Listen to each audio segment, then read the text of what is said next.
In New Orleans, your identity is rooted in your neighborhood. It's not just where you live, it's where your people are from.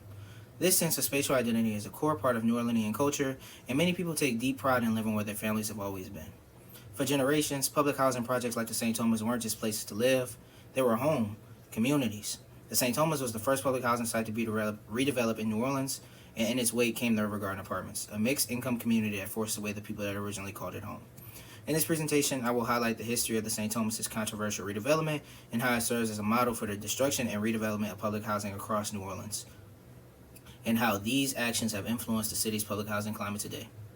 Public housing in New Orleans began during the Great Depression when the U.S. passed the 1937 Wagner Act to create affordable housing for low-income families. New Orleans was the first city to benefit.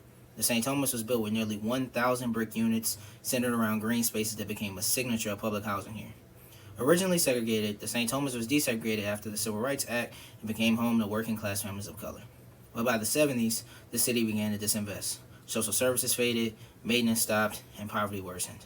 As the land grew more valuable, Hano and city officials made plans to privatize and stop all repairs, paving the way for the site's eventual demolition under the Hope 6 program, which was developed in the 1990s by the U.S. HUD to help reduce poverty through the redevelopment of public housing facilities.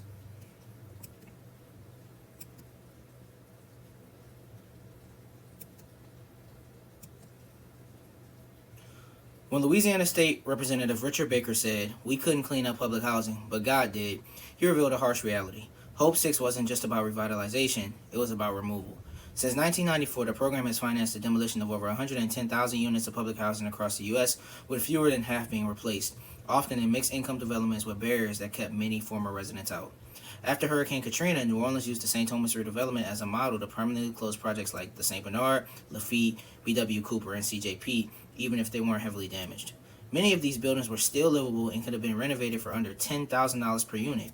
Instead, the city opted for costly demolitions, spending over $400,000 per unit. These decisions weren't just about restoring community, they were about reclaiming valuable land and pushing low-income black residents further away from the city's core. The transformation of St. Thomas began a model for opportunistic developers more focused on tax credits and incentives than community needs. Since then, Hano has completed over 10 similar redevelopments across the city, including River Garden, the estates Harmony Oaks, and more. These redevelopments were sold as solutions to concentrated poverty, but the real result was mass displacement. Strict return policies, long wait lists, and background checks kept many former residents out. Most were forced to use housing vouchers and relocate to distant neighborhoods in New Orleans East or the West Bank, cut off from resources, support systems, and culture they once relied on.